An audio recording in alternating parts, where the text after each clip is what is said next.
Well, it seems like you're considering the same thing he is, but he's doing it in a different way than you are. Exactly, yeah. I think we're doing totally different work. I mean, same but different ways. Yeah. Well, men and women are different in the practice anyways, in trying to waken up. They see things differently. Yeah, but I don't know how to expect if I wake up one day. I don't know how it's gonna be. I don't know if everyone has. Well, if it occurs, it will be totally different. You'll have a totally different point of view of how you feel and see and live. So you'll know. It won't be. It seems gradual for someone who's doing a practice, but for someone who has like the practice of no practice, it can occur spontaneously, even though there is a practice of no practice going on. My practice was to go out and meet life as love. Well, can you repeat that? Well, my practice was to go meet life as love. Meet love. Vivir la vida con amor. Okay. And in that, sometimes I had a child at a young age, at 19. In that, I had to accept all sorts of different difficult conditions that life can bring you. And I had to meet it as love to be free, to be freer. To meet it as resistance and anger and no and the victim and all that was not the path of freedom. So I learned through a lot of difficult situations how to love, how to be free. So for women, that happens to a lot of women that way, because life can present a lot of being second-class citizens in a patriarchy brings a lot of difficult situations where you think it's not really fair. It's not equal and not fair. So that's how my path went. And at times, I met different teachers, including my true heart teacher, Arida, and they gave me certain practices through dreams. How was it? Can you give me an example, for example? I don't know. I got raped. Okay, I was in my house, living with my sister at a certain time in my life, and a couple of guys came in through the window and raped me. Yeah. So what I learned through that is that I didn't want to be the victim the rest of my life and feel afraid of everyone and not participate in a life of my relationships. I didn't want to shut down. I wanted to stay open, and also I began to see that there's a systematic impersonal thing about rape where the culture is set up that women can be used that way, and that women have accepted that situation, that they haven't fought to be free of that situation yet. So I knew I was going to do some kind of work related to that. So I kept my heart open to it instead of saying, well, now this is so terrible, it's unfair, should have never happened to me, and there's no justice, so I'm going to be a victim the rest of my life, or not love now. You know, sometimes people have someone close in their life dies, and they don't want to love anymore. Yeah. And that is the worst thing you can do, because loving someone so deeply and then losing them should show you that love is worth it, that you should love more, that there's more to love, not just that one person, that there's a whole world of possible love that you can give if you don't be the victim of it being taken away from you. Yeah. So when something's taken away from you, you can learn that there's a bigger picture of that. So if someone you love is taken away, there's a bigger picture of who you can love and how you can love. If something difficult, like he had cancer, for him there was a bigger picture about life. So he was close to having, he might die a couple of times. He was close to that. So life became a bigger picture to him, what life is and how to live in life, how to live love in life. See, so you can learn through those things instead of being shut down by those things. And because everybody's going to suffer, right? And I'm sure, you're in your 30s? Yeah, 36. And I'm sure you suffered, right, already? Oh, for sure. Of course. And I have a lot of, chronic disease. Not a a lot, but I have problems in my hips, for example, stuff like that. It makes me very down most of the time because I feel like, my God, why I'm so bad made. I don't know. Yeah. But no, what I wanted to ask you is, how did you, when that happened to you, how did you went to a psychologist, or you just thought, okay, I'm gonna do this, or how was the process? It wasn't thinking. You're talking about, I don't think about my practice, right? That's what you told me. It wasn't thinking. Oh. It wasn't thinking. It was my feeling saying, okay, this happened to me. Could this happen to any other woman? Could any man come into a woman's house and do this? The answer is what? Yes. So was it really directed towards me as a person, personally? Was somebody trying to get me for some reason? No. But it's not thinking. See, your heart knows what your heart knows. Anything can happen to anybody here. Isn't that true? To think that terrible things can't happen to you because you're nice, or you're rich enough, or you're pretty enough, or you're smart enough, that's a fallacy, isn't it? But how you understand it when it happens to you makes a difference. It can be used as spiritual growth and spiritual insight, or it can be used to be a victim for the rest of your life. So most people, as they get older, they get unhappier instead of happier, right? They're kind of grouchy and mad and mean. Yeah, exactly. Yeah. Why is that? Because they see that everything that's happened to them is unfair. They're not happy with it. They wanted something else, something better. But if all those things that happened to them could happen to anybody else, anywhere in the world, then it's not that personal. It just means that there is suffering. So if there's suffering, what do you do with it? That's the difference. See? Yeah, I see. You don't have to think about it. You don't have to go to a psychologist. You just have to have a feeling, see the bigger picture of suffering. You have to say, well, this happened to me, but it can happen to, COVID, anybody could have got that disease, right? And you could have done everything. You could have quarantined yourself and wear the masks and wash your hands all the time, and you still could get it. So what do you do if you get it? There's a choice. There's a choice. So there's always a bigger picture of suffering. So if you take it all personally and that it shouldn't happen to you, then you're going to suffer so intensely. See? So you have, say, certain things in your body that are not comfortable, right? That you suffer? Yeah, because I would like to do more exercise. For example, I like to run and stuff like that. But so I had this problem in my hips, and I had surgery and everything. But I don't know. It started when I was,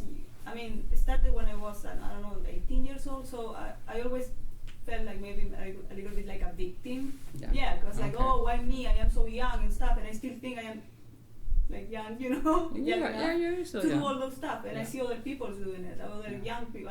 Same age as me, other women, other guys. Yeah. So why me? It shouldn't happen to me. Yeah. Exactly. Yeah. So But do you think there's other people that suffer? Oh, for sure. Do you think a 5-year-old suffers the body sometimes? They get sick sometimes. Kids, yeah, for sure. Yeah. Do you think there's any age where we don't suffer physically? Oh no, I don't think so. I think you suffer for some reason. Yeah, that's the nature of the body, right? Headaches, or I don't know, muscle pain or whatever. So you've been given a certain kind of suffering to help you see the bigger picture.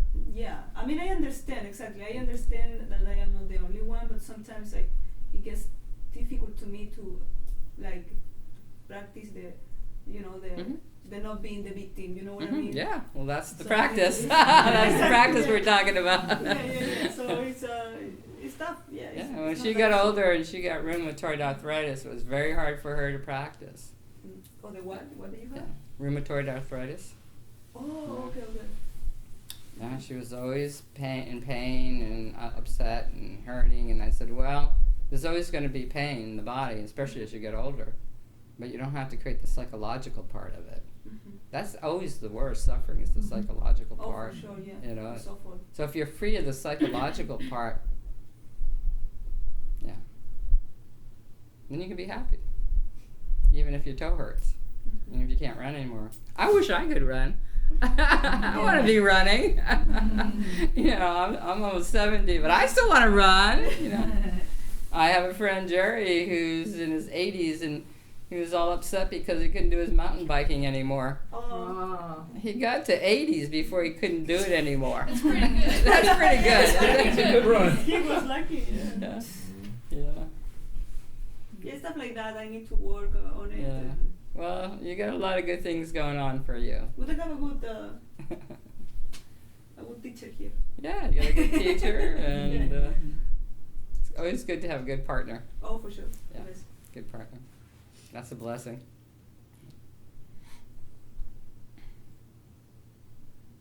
And like I said, whenever you get it.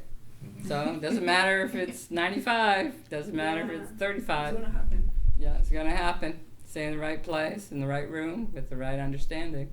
It will arrive. You'll say, oh, I used to get upset about all this before, but my hip still hurts, but I'm not upset anymore.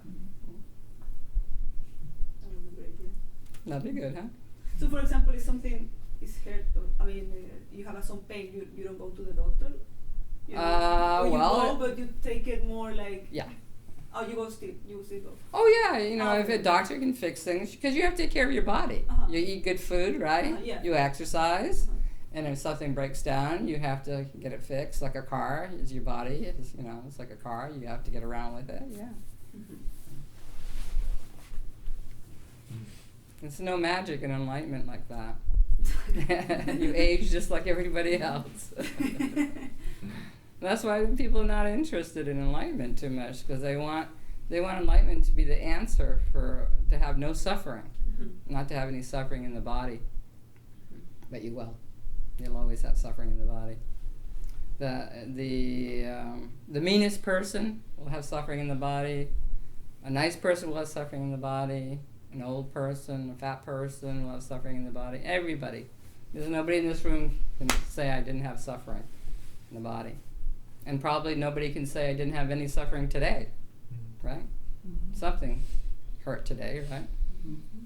For maybe a minute or 2 hours, right? Mm-hmm. So it looks like you have a very good life, a very beautiful life to practice in, so that you're lucky. Yeah. So all you have to work on is accepting your life, accepting yourself, following your attractions. Don't worry. That's it. It's easy. Yeah. Stay in the room of happiness. Because like I said, the only place you're going to go to is complete happiness and freedom. That's where everybody ends up. Nobody ends up in a terrible place. This is the terrible place. Is that what I would say, I guess. Mm-hmm. Why is it terrible? Because no one's practicing. No one's practicing love. No one's practicing happiness. Everybody's practicing winner, victim. Yes. Yeah, everybody's practicing the psychology of those things. So if you practice those things, you're not that happy. You're not free.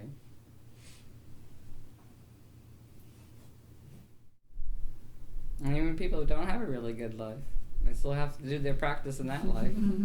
Yeah. You get what you need. You get the life you need to do the practice in. So people get it rougher. Some people have beautiful lives. And then Adida comes knocking at your door. You say, wait a minute, I'm having a really nice life here, fella. What are you doing?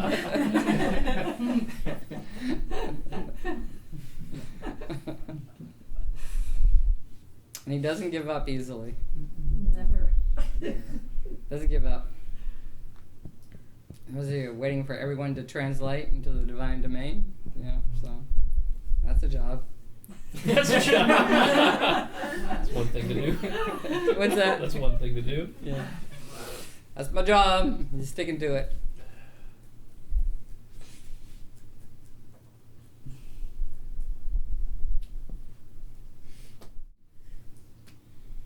I think think being old is great I do too. because it's all about, you don't have to run after experience and try to figure things out anymore. You just go deep with beingness Yeah. now, and deep with love, and deep with accepting everyone and everything as it is.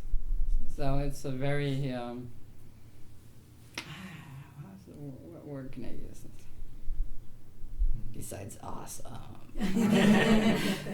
It's pretty good. I mean, I thought I would hate being old when I was younger.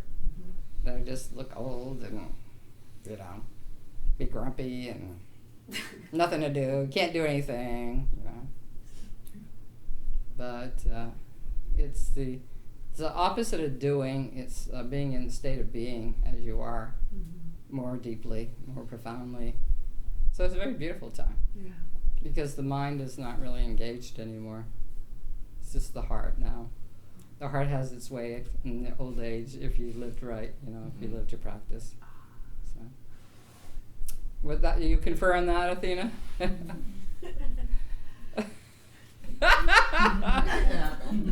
I was stumbling a bit there. Yeah, but, stumbling with the practice. Yes. That's why there's just life, and then there's practice, and then there's awakening. Yeah. Because the practice is the middle ground. It's something different than just how people live their lives. Trying to get fulfilled by all the external influences, name, fame, relationships, all that. Trying to create an identity, and then there's that big insult when you start getting the hang of it and doing well enough. Death hangs in there. COVID, world wars. So then you get the bigger picture, like, oh, everybody dies, everybody born dies, everybody tries to get fulfilled while they're here, and then you disappear, and where do you go, and how did you get here, and look at the bigger picture, and you kind of get curious. So what's that? What's the bigger picture for myself? Am I just coming here to get a good job and look hot for a while and then look wrinkly for a long time? It's so hard being young, and especially being attracting, and having all that sexy juices and all that beautiful stuff going on. And you get old and you go, oh my God, what happened to me? That's why I recommend enlightenment around 50. You don't know how much you count on when you're young, how much you count on your body. Yeah, as the means for your happiness. Then you get a little older and you start families and you count on relationship for your happiness, right? And then your kids leave home, so that's another shock. So what then do you count on then for your happiness? I guess success of your career at that point. You want to gather accolades at that point. So when that's done, so retirement is this phase like, take a trip. What do you do? Cruise. Take a cruise. A lot of things just don't care anymore, which is, discrimination. I don't care about that anymore. Look, so. Well, a lot of people go to the very end, care about it a lot. So. And then you get older and people look at you and they're not interested in you because you're old. Yeah. There's a whole bunch of discrimination against old people that you have no idea about yet. You know about women, discrimination against women. Yeah.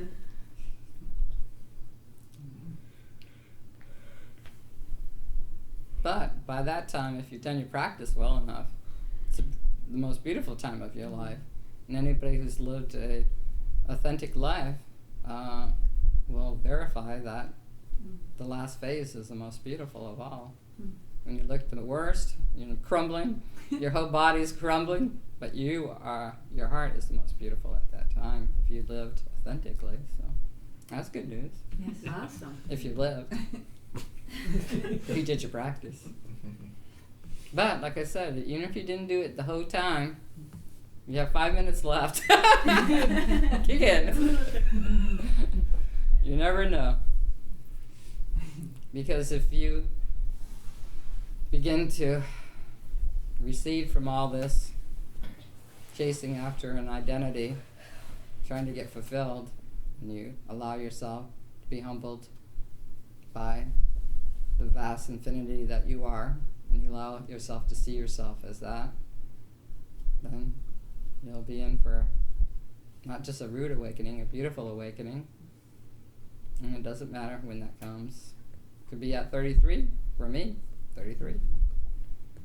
So I get to live an entire life of it. But if it happens towards the later phase of your life, it's good. It's not a wasted life ever. Nothing's wasted. It's all recyclable.